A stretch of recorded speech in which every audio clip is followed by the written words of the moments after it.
என்ன மியூட் வயசு மாட்டாடிரு. Mute mute mute எத்தை விடாண்ட. அனைவருக்கும் வணக்கம். இன்றைக்கான கேள்வி என்ன அப்படின்னு பார்க்கும்போது, விதேக முக்தி அல்லது ஜீவமுக்தி அப்படின்னு ரெண்டு கேள்வி. அப்படின்னா என்னன்னா, இந்த முக்தி அப்படின்னா என்ன அப்படிங்கிறது பெரிய சாப்டர். அது எல்லாருக்கும் முக்தி வேண்டும் முக்தி வேண்டும் சொல்வார்களே, ஏன் சொல்கிறார்கள் அப்படிங்கிற மாதிரி கேள்வி. இதுல ஜீவன் முக்தி வேணுமா விதேக முக்தி? விதேக முக்தினா இப்பயே கடவுள் வந்துருவாரு, மேல வைகுண்டத்துல இருந்து நமக்கு துக்காராமுக்கு வந்த மாதிரி புஷ்ப விமானம் வந்துடும், மேல ஏறி உட்காந்து போயிட வேண்டியதான். அது விதேக முக்தி. இல்லைன்னா அனுமன் மாதிரி ஜீவன் முக்தன், சிரஞ்சீவி கல்ப வைகுண்டநாத்தே அப்படின்ட்டு சிரஞ்சீவியாக முக்தனாக பேரானந்தத்தில் இருந்து கொண்டு பரபிரமத்திலே இருந்து கொண்டு இன்றளவும் உலகத்தில் அனுமன் வாழ்ந்து கொண்டிருக்கிறார். இந்த மாதிரி உலகத்தை வாழ்ந்து கொண்டே இருப்பதற்கு இருந்து முக்தி அடைவதற்கு ஆசையா, அதாவது வாழும் போதே வாழ்ந்து கொண்டே முக்தியில் இருப்பதற்கு ஆசையா, இல்ல துக்காராம் மாதிரி டக்குனு விட்டு, இல்ல ஞானதேவர் 21 வயசுல, ஞானதேவர் கூட சொல்ல முடியாது, துக்காராம் மாதிரி மேல போயிடணும் அப்படின்னு வச்சுக்கோங்க. இதுல எது நீங்க சூஸ் பண்ணுவீங்க அப்படின்னு கேட்டிருக்காங்க. சூஸ் பண்றதுக்கு முன்னாடி இந்த ரெண்டுன்னா என்ன, அது என்னன்னு வித்தியாசம் என்னன்னு புரிஞ்சுக்கணும் இல்லையா? அதான் ரொம்ப முக்கியம். முதல்ல முக்தினா என்ன அப்படிங்கிறது ரொம்ப முக்கியம். முக்தி அப்படின்னா அங்க ஃபுல்ஃபில்மெண்ட் அர்த்தம், இல்ல சுதந்திரம், மோட்சம், முக்தி எல்லாமே ரெண்டு வேர்டு சொல்லுவாங்க. ஒண்ணு நிறைவு, பரிபூரணம், இல்லைன்னா சுதந்திரம். இந்த பரிபூரணத்தை அப்படின்னு சொல்லும்போது அந்த பரிபூரணம் அப்படிங்கிறது தான் இங்க மேட்டர். இந்த பரிபூரணம் தான் சூரிய வெளிச்சம். அதுக்கப்புறம் அந்த மின்னல் வெளிச்சம் மாதிரி உடம்போடு அந்த பரிபூர்ணம் இருக்கணுமா, இல்ல இந்த உடம்பு இல்லாம அந்த பரிபூர்ணம் இருக்கணுமா அப்படிங்கிற மாதிரி ஒரு கேள்வி கேட்கப்படுது. சோ அந்த பரிபூர்ணம்னா என்ன அப்படின்னா, ஒரு விஷயம் முழுதும் பரிபூர்ணம்னா ஃபுல்ஃபில்மெண்ட் அப்படின்னா மீண்டும் எனக்கு எதுவுமே தேவையில்லை அப்படிங்கிற ஃபீல். ஃபுல்லா சாப்பிட்டு வயிறு இது வரைக்கும் ஆயிடுச்சு, இனிமே ஏதாவது கொடுத்தா சாப்பிட முடியுமா? சாப்பிட முடியாது. ஃபுல்லா சாப்பிட்டாச்சு, சாப்பிட முடியாது. அப்படி இருக்கும் அந்த நிலை வாழ்க்கையில அப்படி ஒரு திருப்தியை அடைந்து விட்டாச்சு. எவ்வளோ இன்பமான, ருசியான, உயர்தரமான, ஆடம்பரமான ஒரு பக்காவா ஒரு டிஷ் வந்தாலும் வேண்டாம் அப்படின்னு சொல்லும் ஒரு தன்மையில் இருப்பான் இல்லையா? இவ்வளவு தூரம் சாப்பிட்டா அந்த தன்மையில் வாழ்க்கையில் இருக்கிறான். அப்ப வாழ்க்கையில இனிமே எதுக்கு வாழணும்? எனக்கு நாளைக்கு ஏதாவது வேணுமா, சாப்பிடணுமா? வேண்டாம்ப்பா, நான் ஃபுல்லா ஆயிடுச்சு. அந்த வேணாம் அப்படின்னு சொல்றதுதான் அந்த முக்தி நிலை. இதுல விதேக முக்தி, ஜீவ முக்தி கன்ஃபியூஸ் ஆக வேண்டாம். சாப்பாடு வேண்டாம் அப்படின்ட்டா அவன் விதேகம் சாப்பிட மாட்டான். ஏன்னா ஃபுல்லா வயிறு நிறைஞ்சிருச்சு, எனக்கு சாப்பாடு வேண்டாம்ப்பா அப்படின்னு சொல்லுகின்ற நிலை. இவனுக்கும் ஃபுல்லா வயிறு நிறைஞ்சிருச்சு, இருந்தாலும் அந்த பீடா போடுறாங்க, இந்த லைட் அந்த பீடா இருக்குங்க, சாப்பிட்டுக்கோங்க, இப்ப ஃபுல்லா இருக்குப்பா, தேவையில்லை, சும்மா சாப்பிடுங்க, எனக்காக சாப்பிடுங்கண்ணே, சரி அவன் சொல்றானே அப்படின்ட்டு அந்த பீடா எந்த வகையிலயும் அவனுக்கு ஒரு மண்ணாது. அந்த பரிபூர்ணம் தான் அங்க மெயின். சோ அவனுக்காக அந்த பீடாவை சாப்பிட்டு கொண்டு இருப்பது ஜீவமுக்தி அப்படின்னு வச்சுக்கோங்க. அப்ப ரெண்டுலையும் முழுமை பெறுவது பரிபூரணம், சுதந்திரம் அப்படிங்கிறத மெயின். அந்த பரிபூரணத்தோடு இவன் ஃபுல்லா வயிறு நிறைஞ்சு முக்கி திணறி சாப்பிட்டு எக்ஸ்ட்ரா ஒரு பீடாவை நாக்குல வைப்பது ஜீவன் முக்தி. பீடாலாம் வேண்டாம்ப்பா, ஃபுல்லாயிடுச்சு, எனக்கு வேண்டாம், ஃபுல்லாயிடுச்சு, எனக்கு வேண்டாம் அப்படின்னு சொன்னா விதேக முக்தி. இதுல இருந்து ரொம்ப தெரிஞ்சுக்கணும்னா ரெண்டு பெருசா வித்தியாசம்னா இருக்காதுன்னு இருக்காது அப்படின்னு புரிஞ்சுக்கணும். இது அது அப்படின்ல, ரெண்டு ஒண்ணுதான். இந்த ரெண்டுலையும் இந்த பீடா சாப்பிடுறது மின்னல் வெளிச்சம், சூரிய வெளிச்சத்துல மின்னல் அடிச்சாலும் சரி, அடிக்கலைன்னாலும் சரி, சூரிய வெளிச்சத்துக்கு எந்த பாதிப்பும் இல்லாமல் இருக்கிறது போது ரெண்டும் பரிபூர்ணத்தில் எந்த வகையிலும் வித்தியாசம் இல்லாமல் இருக்கிறார்கள் அப்படிங்கிற ஒரு உண்மையை புரிஞ்சுக்கணும். இருந்தாலும் ஒரு கேள்வி, பீடா சாப்பிடலாமா இல்ல பீடாவை வேண்டாம் என்று சொல்வதா அப்படின்னு சொல்லும் போதும் அது புரியணும். இந்த பரிபூர்ண தத்துவம் அப்படின்னா என்னன்னா, சிம்பிளா கீழே இருந்து மேல போகணும் அப்படின்னா,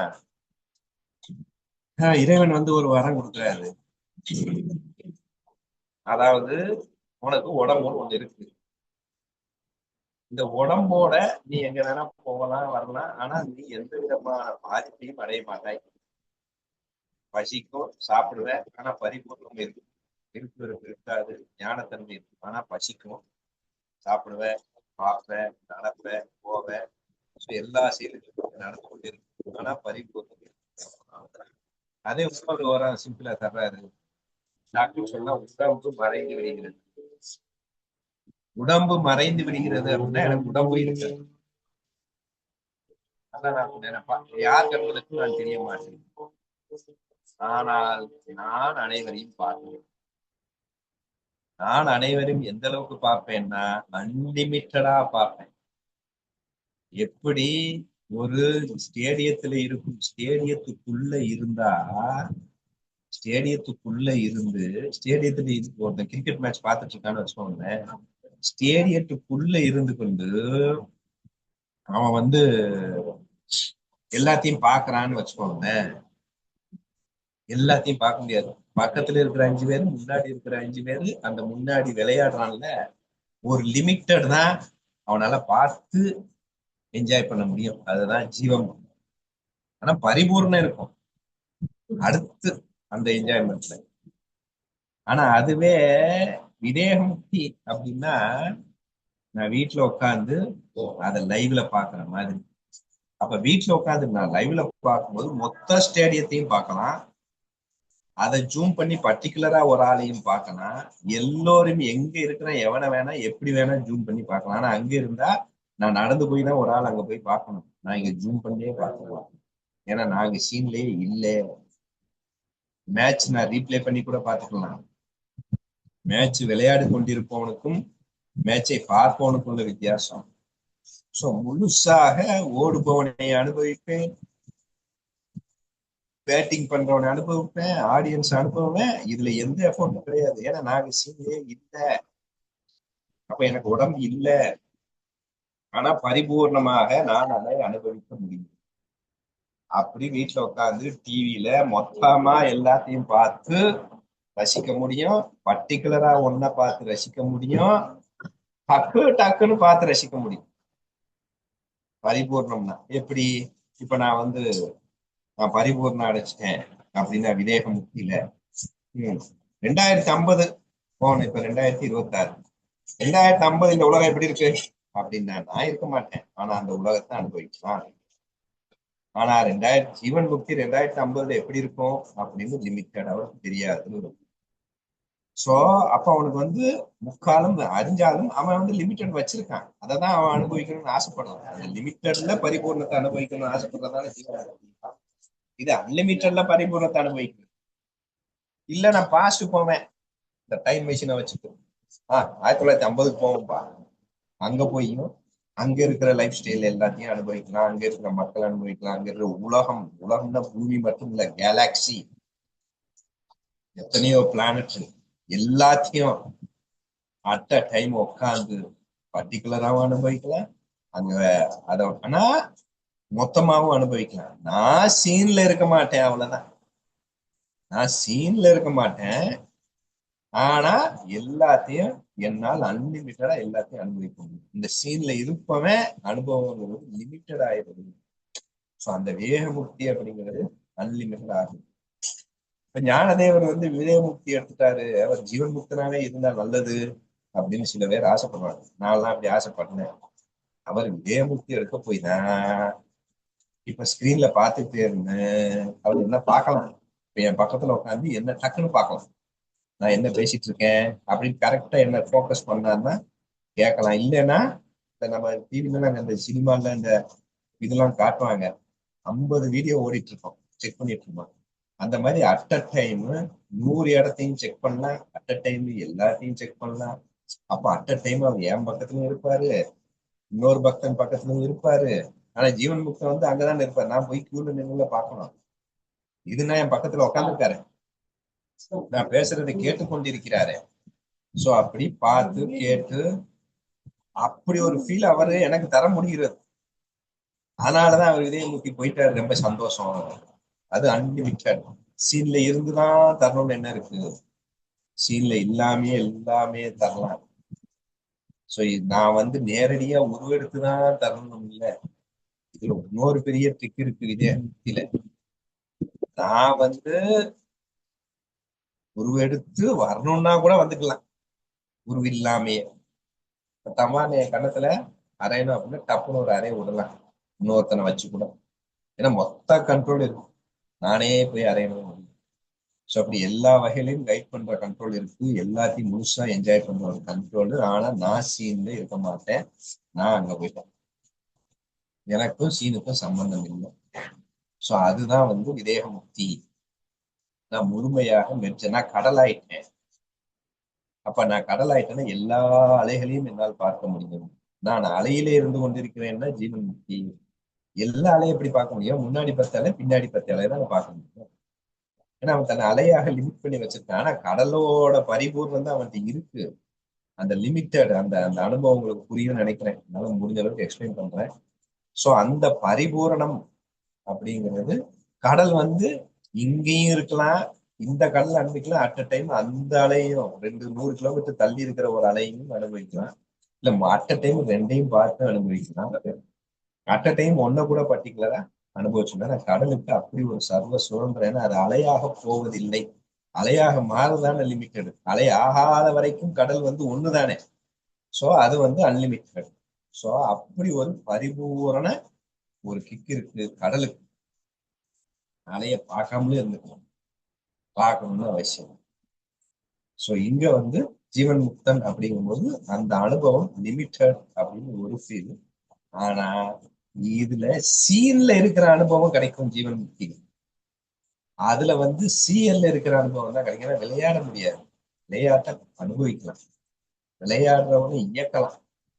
ஆனா விளையாடணும், களத்துல இருக்கணும், அப்படி சீனுக்குள்ள போகணும், அதான் எனக்கு கிக்கு அப்படின்னா அது வந்து ஜீவன் முக்தியில இருக்கு. அப்ப அவனுடைய தன்மைக்கு ஏற்றவாறு ஜீவன் முக்தி. ஏன்னா பரிபூர்ணங்கிறது ரெண்டும் ஒண்ணுதான். இதுல உயர்வு தாழ்வு பார்த்துட்டோம்னா காலி. இருவரும் ஒரே பரிபூர்ணத்துல இருக்கிறான். ஆனா இவன் தன்மையில எனக்கு சீன்ல இருந்தா கிக்கு இருக்கிறான், இன்னொருத்தன் வந்து சீயர்ல இருந்தா, சீயர்னா என்ன, சாட்சியாக இருந்தா கிக்கு அப்படிங்கிறான். அப்ப சாட்சியாக இருப்பது கிக்கிட்ட போறவன் பொம்மலாட்டக்காரனாக மாறி விடுகின்றான். பொம்மையாக இருக்க போறியா, பொம்மலாட்டக்காரனாக மாற போறியா அப்படிங்கிறதுதான் கேள்வி. சோ பொம்மைக்கும் பொம்மலாட்டக்காரனுக்கும் வித்தியாசம் இல்ல, ரெண்டும் பரிபூர்ணம் ஒண்ணுதான். இந்த அந்த கிக்கு நீங்க நல்லா ஞாபகம் வச்சுக்கணும்.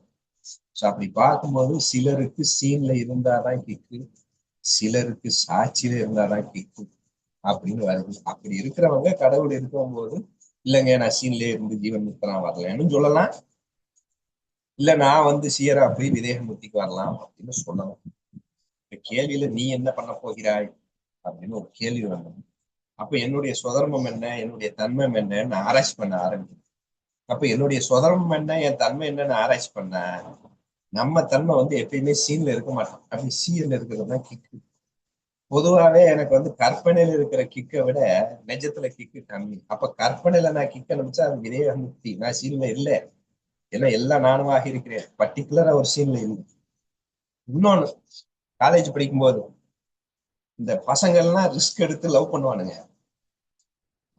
அந்த பொண்ணு நல்லா இருக்குண்டா, சூப்பரா இருக்குடா, லவ் பண்றான்னு அடுத்தவனை தூண்டி விட்டு அவன் லவ் பண்றத பாக்குறதுலாம் கிக்கே தவிர, நம்ம ரிஸ்க் எடுத்து லவ் பண்ணுவோமானா அது நம்ம அதெல்லாம் வேஸ்ட். அந்த ரிஸ்க் எல்லாம் நமக்கு இருக்கு, நம்ம எல்லாம் பின்னாடி பேக்ரவுண்ட்ல இருப்போம். அவன் லவ் பண்றதுக்கு காரணம் நானா இருப்பேன்.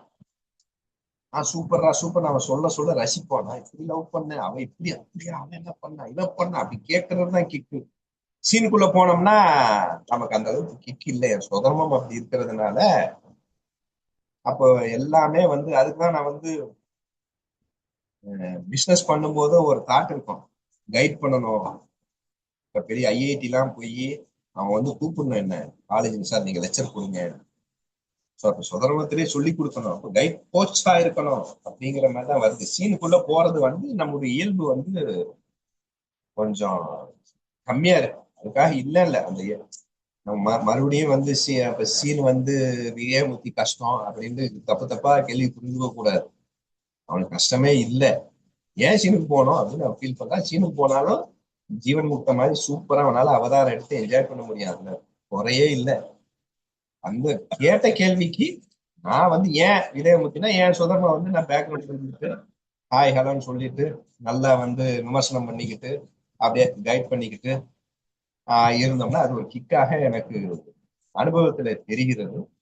ஆனா சீனு வந்து கிக் இல்லைன்னு சொல்ல முடியாது. சீனும் ஈக்குவல் கிக் தான் என்னுடைய சுதந்திரமா. நான் இந்த இடத்துல சீனுக்கு தான் சில இடத்துல சீனை விரும்புறேன், சீனும் ஈக்குவல் கிக்கா தான் இருக்கு. பட் கம்பேரிட்டிவ்லி என் இயல்புக்கு எனக்கு வந்து விதேகமுக்தி தான் நான் சூஸ் பண்ணுவேன் அப்படிங்கிறது எனக்கு படுது.